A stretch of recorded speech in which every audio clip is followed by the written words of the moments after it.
Before we start, please hear a message from International News Today Network. Starting today, for every subscriber, International News Today Network will plant one tree to save our planet. Please help contribute in saving our planet by subscribing to our channel. One subscriber equals one tree. Thanks. On Ukraine's battlefields, the simple act of powering up a cell phone can beckon a rain of deathly skyfall.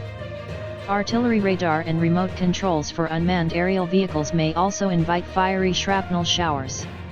This is electronic warfare, a critical but largely invisible aspect of Russia's war against Ukraine. Military commanders largely shun discussing it, fearing they'll jeopardize operations by revealing secrets. Electronic warfare technology targets communications, navigation, and guidance systems to locate, blind and deceive the enemy and direct lethal blows.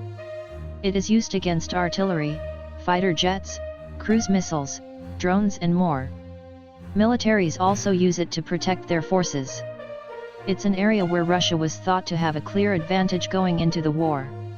Yet, for reasons not entirely clear, its much-touted electronic warfare prowess was barely seen in the war's early stages in the chaotic failure to seize the Ukrainian capital of Kyiv. It has become far more of a factor in fierce fighting in eastern Ukraine, where shorter, easier to defend supply lines let Russia move electronic warfare gear closer to the battlefield. They are jamming everything their systems can reach, said an official of Aerorozvidka, a reconnaissance team of Ukrainian unmanned aerial vehicle tinkerers, who spoke on the condition of anonymity because of safety concerns.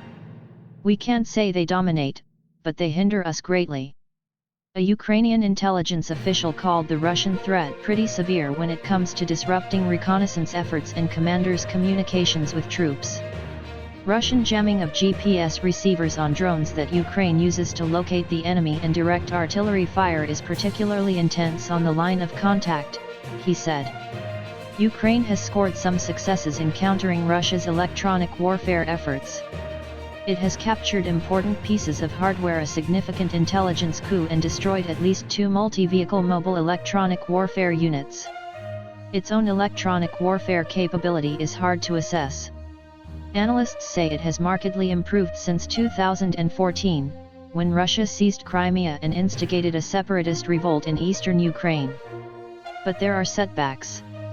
Last week, Russia claimed it destroyed a Ukrainian electronic intelligence center in the southeastern town of Dniprovsk. The claim could not be independently confirmed, and Ukrainian officials did not respond to a request for comment. Ukraine has also made effective use of technology and intelligence from the United States and other NATO members. Such information helped Ukraine sink the battlecruiser Moskva.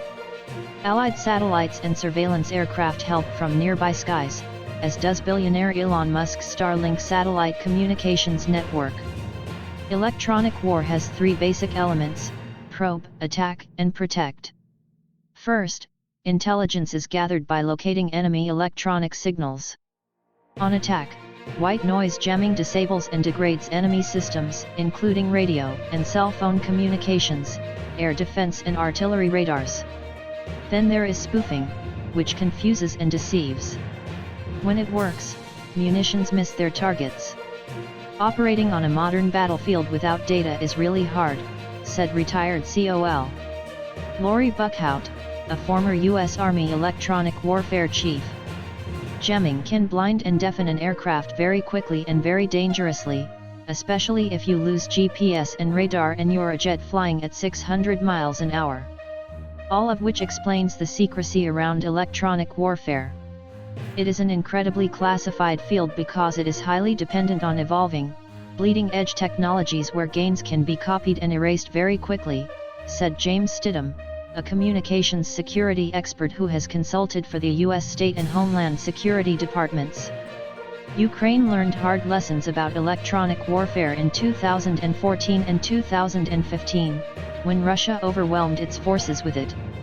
The Russians knocked drones out of the sky and disabled warheads, penetrated cell phone networks for psychological ops and zeroed in on Ukrainian armor. One Ukrainian officer told Christian Bros, an aide to the late U.S. Sen. John McCain, R. Arizona, How Russian info warriors tricked a commander into returning a wireless call from his mother. When he did, they geolocate him in mid-call and killed him with precision rockets, Bros wrote in the book The Kill Chain. The US also experienced Russia's electronic warfare in action in Syria, where the adversaries have backed opposing sides in the civil war. In 2018, U.S. Special Operations Chief Gen. Raymond Thomas described how U.S. pilots' communications were regularly knocked down in Syria in the most aggressive electronic warfare environment on the planet. Russia's advanced systems are designed to blind U.S. airborne warning and control systems, or AWACS, aircraft, the eyes and ears of battlefield commanders as well as cruise missiles and spy satellites.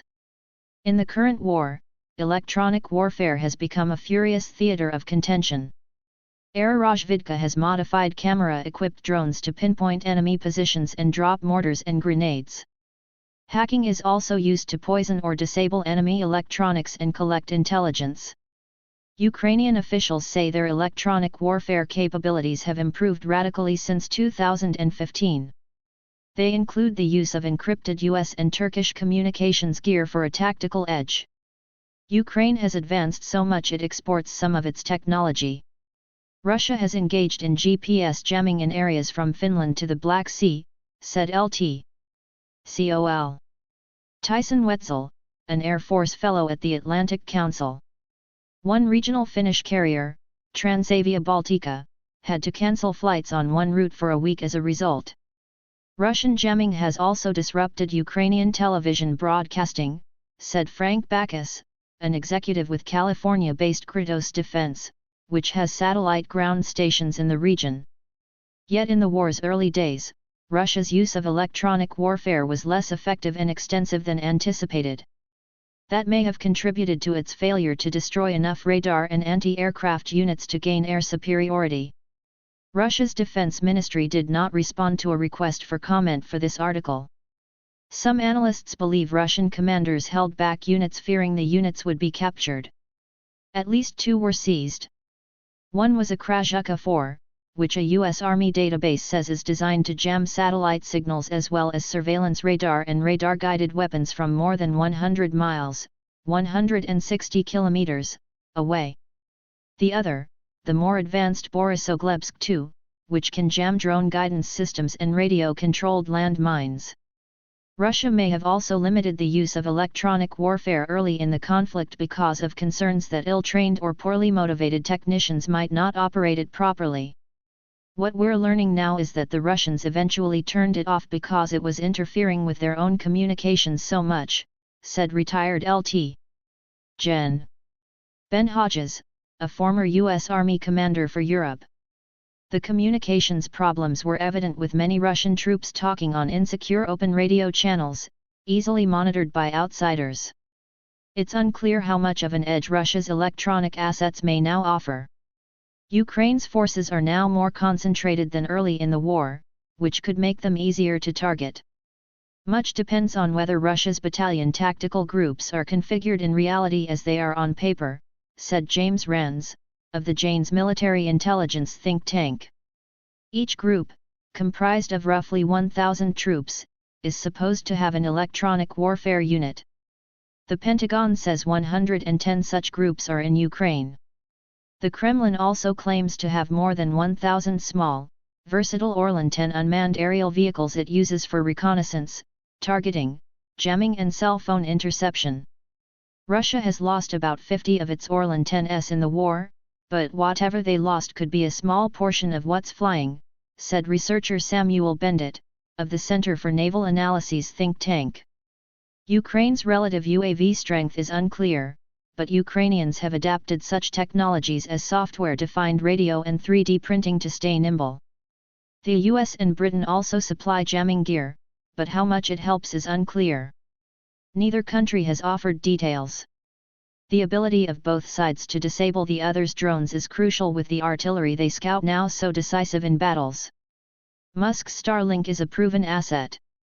Its more than 2,200 low-orbiting satellites provide broadband internet to more than 150,000 Ukrainian ground stations. Severing those connections is a challenge for Russia.